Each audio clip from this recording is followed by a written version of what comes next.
Hello and welcome to The Future Belongs to Creators. I am your host, Miguel, joined here today by, as usual, Charlie and Haley, and a special guest, our very own Issa Adney, who is here to talk to Yay, us Issa! today Yay. about some fun stuff. We're going to be talking about specifically about deciding if pursuing education is right for you. It's something that she has a little bit of experience with. So excited to get Just into a that. tad. But just a tad. But how's everyone doing? Good. Doing Good. good. I'm recovering a little bit. I said this on the pre-podcast, I'm recovering a little bit from being out last week. So if I sound a little bit more not like, I don't know, like Kermit the Frog, please, I apologize. Or if you hear any in advance. sniffs, it's coming from Haley. I'm doing good. I'm getting ready to move. So I'm very excited because this beautiful background will be captured. This is the last time I will do something. This gets taken down today. I'm going to take a piece and frame it though, and then put that up in my next place. I love that idea. By Bonnie Christine, by the way, as she's a ConvertKit creator who I did a story on, and she partners with a company that licensed her beautiful work. So this background means a lot to me. So I'm glad we got it here today. And for audio listeners, let me just give a quick visual picture for you. Yes. There's this beautiful, dark floral background behind Issa. There's pink flowers. There's a neon sign that says Inspire. I mean, you should just head over to our YouTube channel and check out the video version of this show so that you can see it. But yeah, that's what we're talking about. Thanks, Charlie. Yeah, I was going to ask about it because it is pretty cool. So for those of you who are listening on audio, find us on YouTube just to look at this thing because it's pretty cool. Yes. Or go to bonniechristine.com and you'll see all her beautiful designs. That's true. There we go. Did we just accidentally do our listener shout out? Kind of? No, not really. Yeah, you're going to always get one of those with me within 2 minutes. I'm sorry, it just happens. I'm literally Googling Bonnie Christine right now. So it's Bonnie with an IE, by the way. Yes. Oh, I love her stuff. Very cool. Okay. Well, while Haley continues to do some online shopping, we can roll right into our first segment, which is Have You Heard? And since I'm already speaking, I will kick it off. So my Have You Heard is YouTube is adding live rings to their avatars for live streams. So essentially sounds like it's once again them correcting for market disruption with things like TikTok and Instagram. It's very similar to when you see somebody's picture light up with a circle around it, it means, oh, there's a story or something to see there. Well, they're doing it with their live streams. And they're gonna do some interesting stuff with it. So they'll allow channels to either pre-roll ads before a live stream, mid-roll ads that can be manually inserted during live streams, which is, I think, interesting that if something's live, but then you're just going to watch an ad real quick and then go back to live. I'm not sure how that works exactly. And then overlaying ads that can appear during the programming, which we're probably pretty used to with YouTube. Pretty cool. Ooh, I like this as someone who live streams on YouTube. The ring to show people when I'm live, that's what I wish they had. So that if someone's watching one of my videos, then they see that and know, oh, I should go over to her channel and watch because she's live right now. I like that. And the ad stuff is definitely playing catch up with Twitch, because on Twitch you can take ad breaks and play an ad for your audience while you, I don't know, go to the bathroom, grab a cup of coffee, something like that. Yeah, so that's interesting that they're following suit there. Yeah. Yeah, I even it's funny, just as you were saying that, one of our people in our chat, Furquan, was saying that Twitch is kind of weirdly ahead when it comes to live streaming. You'd think YouTube would be at the forefront of something like that, or even Facebook Live or something like that. But I mean, do we really expect Facebook to be? Sorry, never mind. I was about to say that I don't trust myself live streaming, but then I was like, but I'm on a live You're podcast doing it right now. Yeah, literally. I know. Okay. Well, can we roll right into my piece of news, because it's also from perhaps a company that you wouldn't expect to be keeping up with the times. That's my connection. LinkedIn is launching its own podcast network. I feel like, I don't know about you, but I've seen people talking about LinkedIn as a creator platform more and more recently. Like Yeah. people are posting articles over there and things and like becoming LinkedIn influencers, which to me is wild because for me it's definitely like where I separate the professional from the personal, like creator side of my life. But yeah, they're launching a podcast network. There's going to be 12 shows to start with, presented under like LinkedIn Presents as the name. So watch this space, I guess, for LinkedIn trying to come in and be a content disruptor. I've actually seen, okay, so there are a couple things on LinkedIn. Now you can have a I think it's called a creator profile where you have followers versus like you're connecting Your like on network. a business side of things. Yep. Yeah, your network. Had we talked about this before? Maybe, I don't know. I don't remember if we talked about it here, talked about it somewhere else, but so that's for LinkedIn. And then also on LinkedIn, I saw a really beautiful ad that they did actually profiling like what the professional person looks like today and why creators are professionals and why there is a presence needed for them on LinkedIn. And I thought it was great and awesome, and how it's also a place where other professional companies can go seek out creator professionals. I don't know. I'm kind of into it. I kind of like it. Okay, for me, I guess I'll go. Guess it's my turn since Charlie jumped the gun there and step. Sorry, geez. I'm teasing. Miguel, I dropped the link actually in our chat if you wouldn't mind dropping the full link to this article. But here's just a little quick piece of data. An online course platform, Podia, many of you are probably familiar with it, had put out some data saying that the number of creators earning more than $1,000 in a month is growing 20% each month, while the average number of customers per creator is growing at a rate of 10%. Likewise, on Teachable, also another very well-known Friend of course ConvertKit. platform. Yeah, friend of ConvertKit. The average price point per class offering has risen roughly 20% year over year. And in 2019, nearly 500 Teachable courses creators made more than $100,000. Of those, 25 averaged more than $1,000 per sale. And so the article that Miguel just dropped, one of the really interesting things that I think that they talk about, and which we've talked about on the podcast, is 1,000 true fans working, paying $100 over the course of the year versus 100 true fans paying $1,000 over the course of a year, right? So bigger ticket items. And can you make it as a creator having a very, very small audience, but selling these big ticket items? So it was a really interesting, like cool, just like frame of mind as far as what you need to be a successful creator. And I thought it was a great article, but it just shows how much the creator economy is taking off and like how people's audiences continue to grow. So it's interesting the rate of the earnings growing compared to the rate of customers growing and how they're different. Yeah. Because it means that people are, just like charging more for things, I guess. And like, honestly, everyone listening who's listened to the past few episodes will know that I'm about to shout out the survey that we're running at the moment, the Creator Economy Survey. We're getting these stats right now. We're collecting all these through the survey. So if you like cool data points like Haley just shouted out, please go fill out the survey. It's at convertk.it/survey-2022. Tell us about your creative business, how it was over the last year, your plans for the next year, because we're looking forward to having these data points to share with you all so we can all learn from it in the future. Okay, I'll get off my soapbox now, Miguel. We can get on with interviewing yourself. But real quick, I want to make sure but we seriously point though, something wait. out. Oh, dude, No, I'm me. hosting. I was gonna say, if you have done that survey already, throw in like a comment in the comments saying you've done it. Oh yeah, I love that. Just for like social sound proof. off in the live chat. Yeah, sound off in the live chat if you've done it. If you haven't, we can come harass you then. I've done it. It's so good. So good. What I wanted to say about it before we move on is that this is just something that you're not doing ConvertKit a favor by doing this. And it's like, this is doing everybody a favor because these are results that we share. It's not just like some like the information that we gather and we're like, ha ha ha, now we have this treasure trove of information. It's we share it with the community at large and we glean insights from it and share it with other people because it is beneficial for us to keep our customers and creators informed about these kinds of things.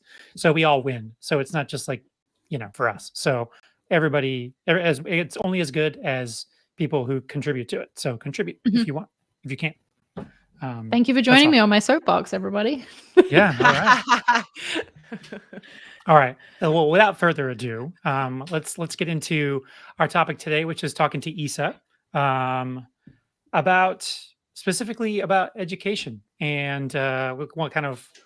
I really want to talk about education as a whole. I've said many times I used to be a teacher, so my relationship with education is kind of near and dear to me. So I'm interested with Isa. Before we get into the why and all that, I would think everybody would like to know a little bit about just kind of your journey a little bit and get a little background of what you've accomplished as a creator and what kind of led you to the point where you are now. Yeah, so I'm a big school nerd. I loved school education, in general. So I literally, when I was 16 years old for Christmas, I asked for 7 Habits of Highly Effective Teens. True story. So that Oh my tells you gosh. all you need to know about That's who I so was Isa. in high school. I graduated, very good grades, but my family didn't have a lot of money. So I went to community college, and after that, I got a scholarship that paid for my bachelor's degree and my master's degree, which is in education. And so that really transformed my life. I wrote a book for community college students. And so what I saw in that time of my life was I also became a SAT tutor in college. And that was the first time I really understood, because I grew up in an area where pretty much everyone was like lower middle class. I saw kids' SAT scores getting higher by money, like duh. But 20-year-old Issa, that was a revelation. I had never been Yeah. exposed to that. I had no idea that money helped you get into Harvard. I thought you just walked in, you took the SAT score, it told you how smart you were, and then if you were smart, you went to Harvard. I had no clue how it all actually worked. And so I met a lot of incredible people at community college and saw that community college, had this rap of, oh, if you weren't smart, then you went to community college. And I was in an honors program there. I met some of the smartest people I've ever known. And I saw that, no, most people are in community college because they don't have money, not because they're not smart. And I saw that there was an opportunity there. So that's how I became a creator. I've always wanted to be a writer. So I wrote my first book, and that turned into a whole business. So I spoke at community colleges around the country. I consulted with different, companies that wanted to reach students, and I hosted a TV show. So that sort of was a big part of my life. And then I'm sure many creators and artists can resonate with this. I got lonely, and I felt like I'd said everything I needed to say on that topic. When I interviewed a musician who worked on Hamilton, and I remember telling him this story, and he was like, oh yeah, you finished touring your first album. Like, he was the first person that got it. No one else I'd ever talked to had really understood why I would walk away from like such a good business that was totally steady and I could have done for the rest of my life. And he got it. And that's how I knew I was an artist and a writer. So I wanted to start over. And that's how I ended up finding ConvertKit. I loved its mission, that it was for creators. So I started as our webinar producer.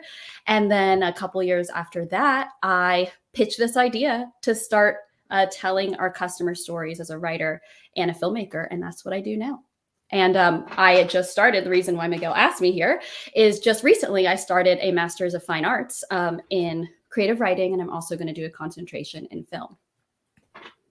Which is so exciting. And like everyone, this is not Isa's first master's either. You should know that. I don't know if you made that clear, but Isa already has a master's. What's your first master's in again? It's a Master's of Education. So MED in training and development. There we go. Yeah. So Isa's decided to pursue her second master's degree, Master's in Fine Arts, while working full-time, while already being a creator. Also, Isa didn't mention she's written a whole other book since then, which is like going to be published. You have shared that publicly, right? I didn't. Yeah. Oh yeah. No, I've been talking about that for 8 years. I've been working on this book for 8 years. Good. So she's still a creator, still working full time, and also decided to like pursue education and do this Master's in Fine Arts, which is this is a lot of things. Okay, so well, let's get this straight here for a second. So published author. She's got another book coming out. Working on second master's, and you have a steady full-time job here at ConvertKit, and you're a creator. So why would you want to go back to school? I guess is my like the most obvious question. Like Yeah. it seems like you've got a lot going for you. You've got a lot, you've got a lot to, kind of grind on for a while. So where does this idea of, what, I want to get more education. How does Issa come to that Yeah. realization? I love that you asked this because it's so relevant to where the creator economy is today, because we have access to so much education. Like high formal education is not the only option anymore. And I think that's fabulous. And so I have taken full advantage of that. I signed up for masterclass when it was just Christina Aguilera and Usher on it. And I watched the Usher one to learn performance strategies that I could take with me to webinars. I should have danced more on those webinars. Didn't. But I've been absorbing all of that ever since. So, and grad school is something I really put a lot of thought into this. So I was really happy you were curious about it, because it's something I did think a lot about, and something really relevant to creators, because as our storyteller at ConvertKit, I've told a lot of stories of creators, and there's quite a few that I've told, like Dan Runcie. Right. He got an MBA, and that MBA has directly related to how he's making a living as a creator right now. He looks at hip hop culture and the business men and women there and dissects it from an MBA perspective. And it just blew up because he's brilliant, and he'd be brilliant without the MBA, but having an MBA, it helps. And that's actually where he got his inspiration. I just interviewed a story that will come out in a couple of months, Anne Lore of nestlabs.com. She's getting her PhD right now because her master's in neuroscience is how her business started. So there's quite a few creators, and there's a longer list that I could share, who are making a living full-time as a creator and doing courses. And higher education's actually where they got their ideas, where they learned what they now teach. So I think it can be a really interesting option. But, it has to be strategic, because you hear a lot now, right? Why would you go into debt for something, when you can learn for free? Henry, our filmmaker, who's brilliant, learned everything he needed to know from YouTube and practice. And that's phenomenal. Does he need to go to film school? No. Do I need an MFA to be a writer? No. And so what was really interesting about this strategic decision for me is this would also be the first education I paid for, higher education. I've paid for a lot of education courses and books and things, but my master's, all my education up to that point, my first master's, was paid for because I got this incredible life-changing scholarship in community college. So to just flat out pay for school and pay that much money, it was a big decision for me. And it was something I had actually thought about 6 maybe years ago, when I was actually making the switch. What am I going to do next with my life? And I knew I wanted to be a writer. And so I applied for MFA programs, and I got in, and but like when I looked at how much it would cost, I was like, ugh, this doesn't make sense, right? It's not med school, right? There's certain grad programs or schools where it's like, you don't have to go, and going isn't like a pathway to more money. MBAs typically are, right? But masters of fine arts, most artistic ones, they're not necessarily, and it's certainly not something you need. So for me, what it came down to, and why it made sense for me at this time in my life, is I got to a point as a writer, as a creator, where I wanted to grow in my craft. I'm 34, I'll be 35 soon. And I was like, I know I don't know all there is to know. I want to grow. And at ConvertKit, we are a small company, and it's what I love about it, because I get to do so much and get to lead so much, but we're all typically the expert of what we do at ConvertKit, right? So I don't have anyone at ConvertKit who I can look to who's a more advanced writer or more advanced storyteller and like, hey, teach me what you know. And that's important. The book that is coming out in a year or two is about dreams come true. I interviewed people about a dream come true. I've interviewed hundreds of people essentially who have had some kind of dream come true. Many are making a living as a creator and artist. And there's always, in almost every story, this phase where they just committed to their craft and to really growing and pushing themselves farther than most people push themselves. And that stuff sticks in the back of your head. And I just had this feeling that I felt comfortable. I felt comfortable as a writer. I felt like it was getting easier and easier. And if you're a real artist, real creator, you don't actually like to stay there too long. You're like, oh no, I want to grow. I want to get better. I've taken every course that I can find. I've read every book, and I still know there's more I could learn. And so I had also been reading a lot of books from the people who were published by the same publisher that I am, and noticing and their books were fabulous. And I noticed in all their bios, they had all gotten MFAs, and a couple from the same place. So that was a note for me too. Like, people whose writing I loved and who I thought I could like learn from, they were getting these MFAs from these programs. And I was like, oh, I tried that 6 years ago. Let's look back into it again. And what I found blew me away. And I knew I wanted to invest it. Like, to me, this is an investment in my growth as an artist, as a creator. And while, you know, most people might do an MFA because they want to teach as a professor, or they might want to publish like a literary book, that's not where I'm going, right? I want to go and get that level of craft, but then transform it and use it for my job, for business purposes. Like, because to me, what I was also seeing is, you know, the world of writing is changing. The world of the creator economy is changing. But writing is a huge part of it. And I wanted to see what I could learn and then bring over to this new world. Wow. I love that. I can totally relate to you in this feeling of wanting to get better at your craft as well. Because that's why I am still a designer for a job, right? Like, I have an audience where I could become a full-time creator if I wanted to, and like be an influencer and earn money just from YouTube and things like that. But the craft is still really important to me. And I want to keep practicing it and improving it. And honestly, have also thought about doing a master's myself, but I'm not quite at the point where you are yet of like being like, yeah, that's the right thing for me. Yeah. It's got to be right for you and for that time of your life. And I think it's not one of those things that's like, yes, you should do it, or no, you shouldn't. You know, it just totally depends. It was also a time in my life, you know, we've been talking a lot about professional creators and lately, and the loneliness that you feel. I was just interviewing someone this morning where we were talking about it. You know, I was asking him how he dealt with the loneliness as a creator. And for me, I was also, you know, feeling that a lot. Obviously, as a company, we used to get together for retreats, but we had it in 2 years. So I was really feeling that. And I wanted a writing community. I didn't really have that. I had 1 or 2 writing friends, you know, that I was close to. But my gosh, the program I do is low residency. So we met for 10 days after Christmas virtually, but we'll meet in person hopefully this year. And now I have like quadrupled the amount of writing friends I've had just in those 10 days. And it has honestly been the best thing I've ever done for myself, is how I feel right now. I love that. I love hearing that. One thing I have to say is that but when I think back to like my college experience, or think back to all the things that I learned in college, I can a bit directly apply them to the work that I do, right? If I'm like really reaching and I'm like trying to do that. One of the really interesting things for me when I went back, I did a class, I'm like, when was it? Like 6 months ago or so, through Berklee School of Music on brand marketing. And the thing that I really enjoyed about that is that while I was working, I was directly applying what I was learning to my work, my active work. So for the first time ever in my higher education, I felt like what I was learning was directly applicable to the work that I was doing as an adult. Whereas how many people do you know who have a college degree who do not use that college degree, that right, like specialty, in their full-time job? That Miguel is a fantastic example, you know.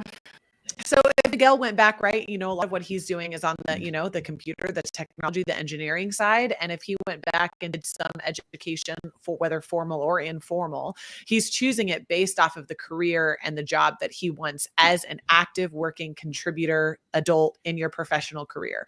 And that is one of, for me, the coolest things about what you're doing, is that when you're 20 years old, you don't know what you want. Most people do not know what they want to do. And which is why I really like your story so much, because I was lucky. I got a athletic scholarship. And so I didn't have to pay for education. Right. So I didn't, but had I not, I was in a very similar place to where my dad was a blue collar working dad and my mom didn't work. She stayed at home. So like they wouldn't have been able to afford to send me to a 4-year college, like a university like that. And community college is so economical. The first 2 years, they're just prerequisite courses anyway, you know? So like, it's the most economical way to do that. But anyways, I just, when you don't know what to do with your life, going to university is one of the most in my opinion, one of the most irresponsible things that you can do, because it sets you up for so much failure in your future. When you think about what are like the three things that you're not prepared for when you leave school. Like, you don't know how to buy a house. You don't know how to handle finances. Right. And I'm like, there's a couple other, things like that that college doesn't actually prepare you to do, anyways. I was just, I'm thinking like, don't put yourself in debt for something that you don't know that you have no idea what you want to do. A communications major isn't worth $100,000 in debt, right? If you know what you're going to do, which is why I love your story so much, because you're going back and now you're getting a degree in something that directly applies to the work that you want to be doing as an adult, which I love. Yeah, so many community college students that I met were much older and had stories about how they actually typically failed high school, like got a lot of Fs or failed their first attempt at college. And these were students that I was meeting now, older, in honors programs, straight A's, and the difference wasn't their intelligence level. It was now they knew what they wanted to do, and now they were interested in what they were doing. And I've been really lucky in that the school, like the way our America does school, perfectly aligns with my learning style and my interests so I feel very lucky in that way, where I enjoyed the actual process of school and learning. Like, I got my master's in learning. So that was really lucky. So for me now, this is the first time in my entire life where not only am I in school, but everything I'm learning is stuff I'm in love with. And it's like you have this full permission to nerd out and be among other people who like care about the same things you do. And that's really, really affirming, because sometimes that you can feel lost or lonely, or feel like you care too much about something and it doesn't really matter. And it's so affirming to see that, to find a community when you're like, oh no, I'm not alone, and we all care about this, and then we all push each other, and you grow even more from that.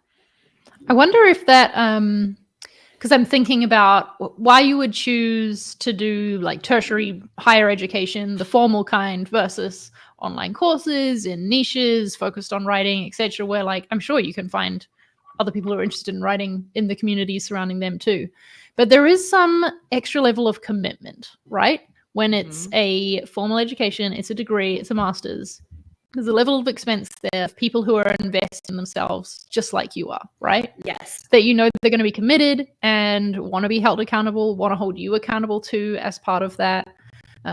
Whereas, I mean, hands up who's bought online courses that they have not completed or even looked at. Me. No, not me. I even have a couple. Yeah. But that's exactly what Furquan said, right? He says it adds a lot of accountability to making sure that you're learning and completing your assignments. Yeah.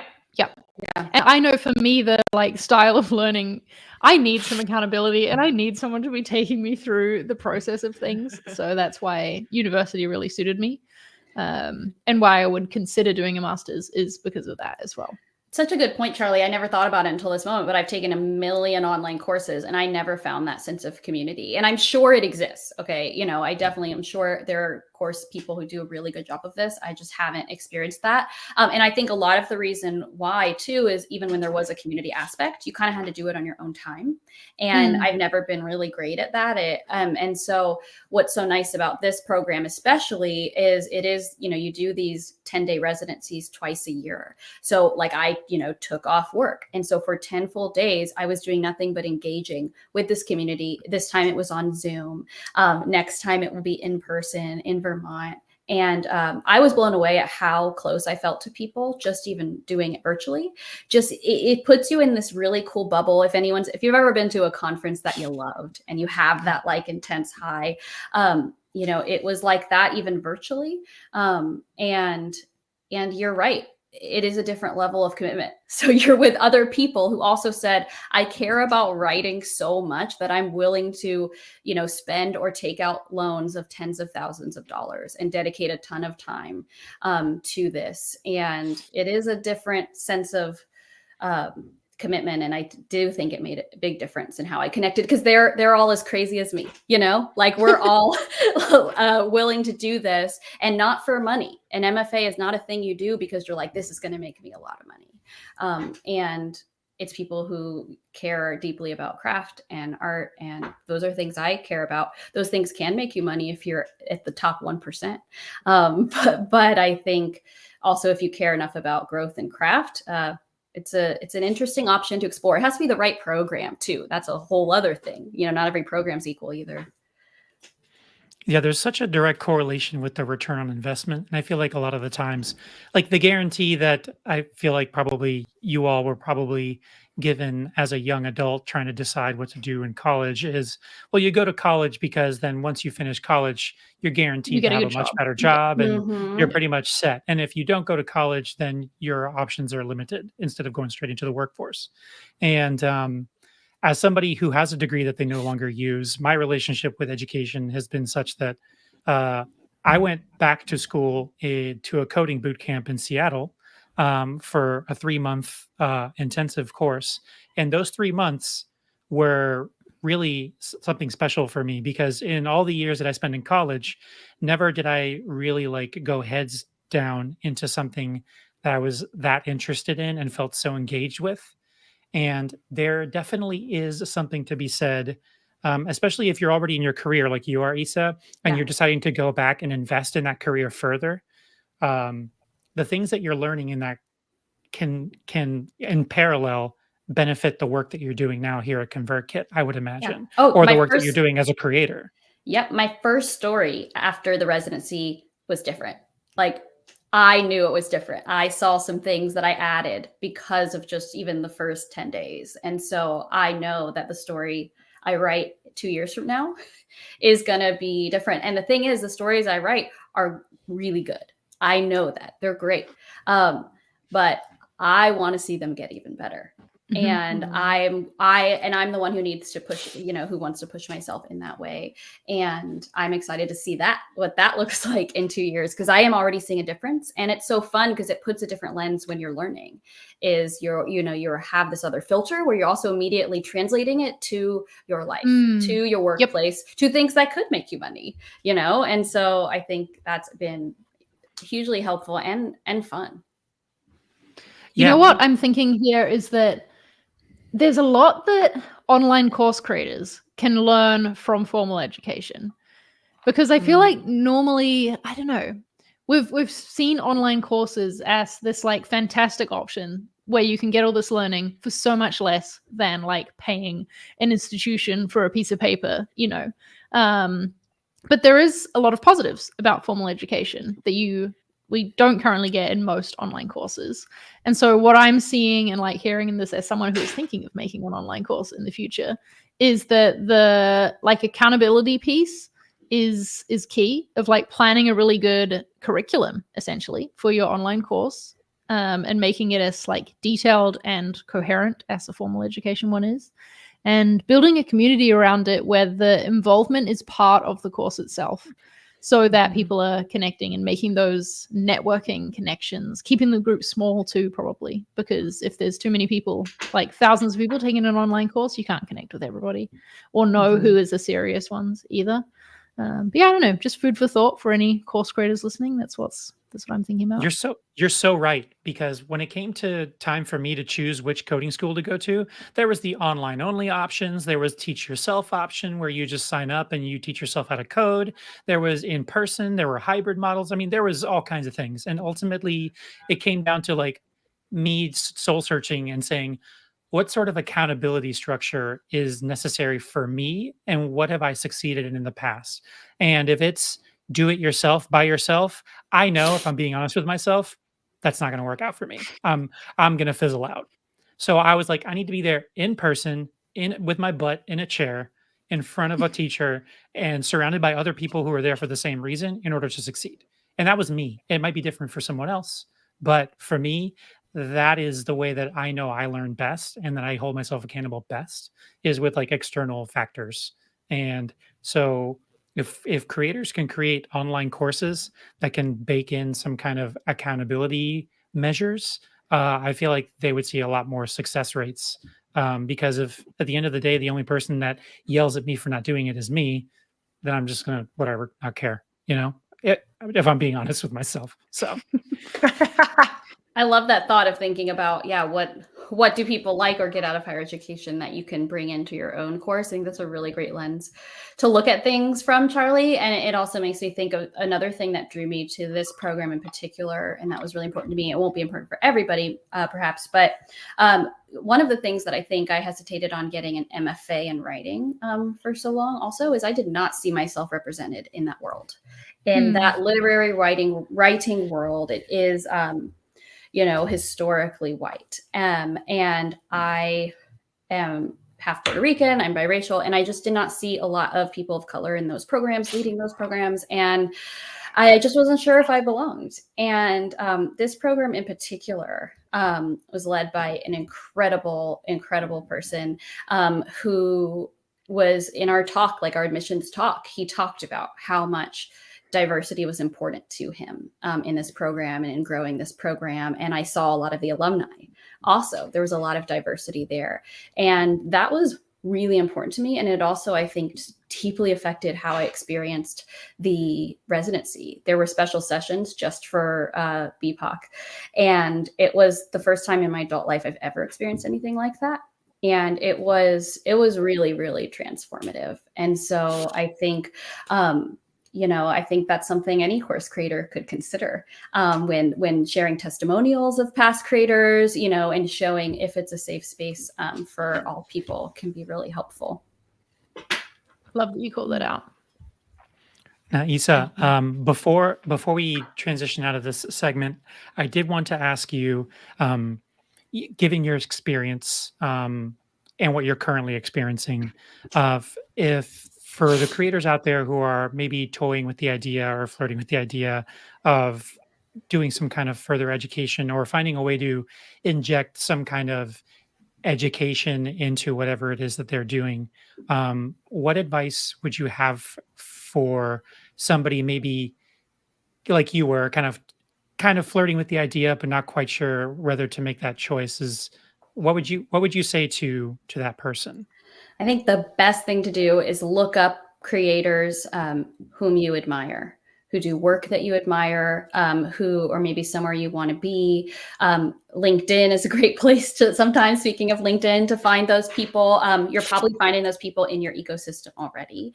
And do what you can to figure out how did they learn what they know. If they're not too far above you, you can ask them. Online courses, that's the hard part. With LinkedIn, you can see what degrees people got. So that part's really easy. If you're trying to find out what other education they've got done, you'll probably need to reach out and ask.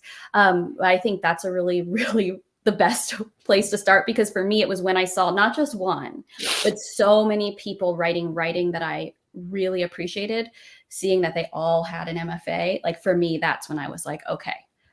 So I think that is really helpful.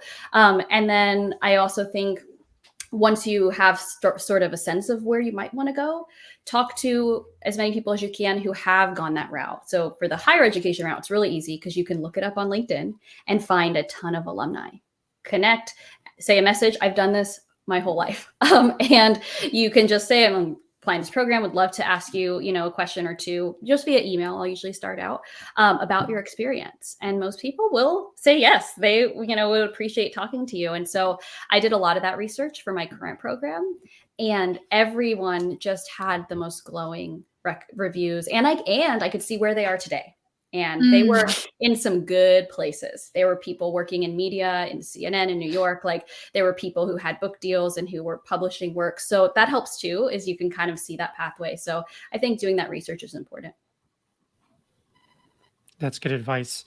Yeah, I've had, I don't know if, I'm sure Charlie, do you ever get people can try to connect with you and ask you and connect with you on that level? Because I know a lot of people in the design space look up to you and they follow you. And do you get people asking for kind of your sage advice sometimes? Or yeah, I get a lot of people asking like how I learned design, and I'm always I'm careful with my answer, because I'm like, yeah, I have a honors degree in design, but I don't want you to feel like me saying that means you have to have that in order to get to where I am today.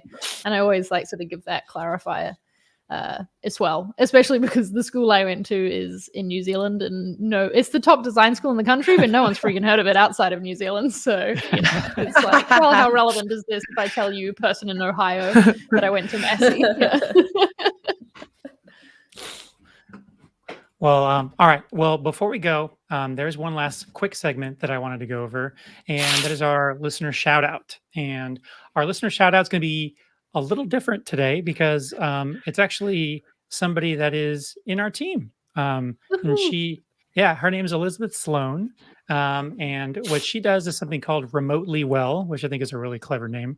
And it's essentially a remote wellness program newsletter. So people who work remote, it kind of helps people stay on top of their wellness, whether it's mental, physical, and sharing everything that she basically shares a lot of because she heads this for our company, but this is her way of kind of getting out what we do internally, externally for a guide for, people to inspire people for wellness and whatever it is that they're doing.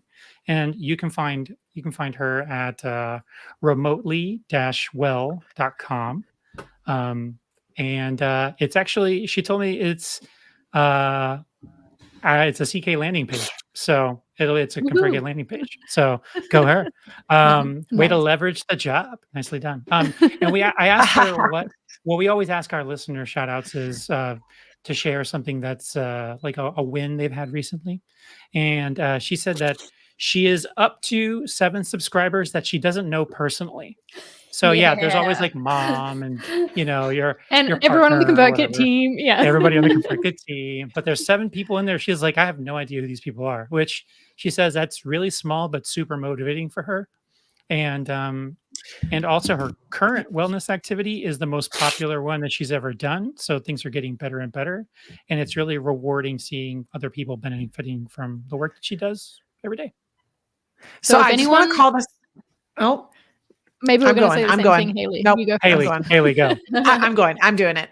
So I just want to call this out though, because I love that this came out of a need, right? Or more like came out of an experience, because she, as Miguel said, she leads this for our team. But because of COVID, so many companies transitioned to remote companies who didn't know how to maintain like health and wellness for their employees, like during this crazy period of time.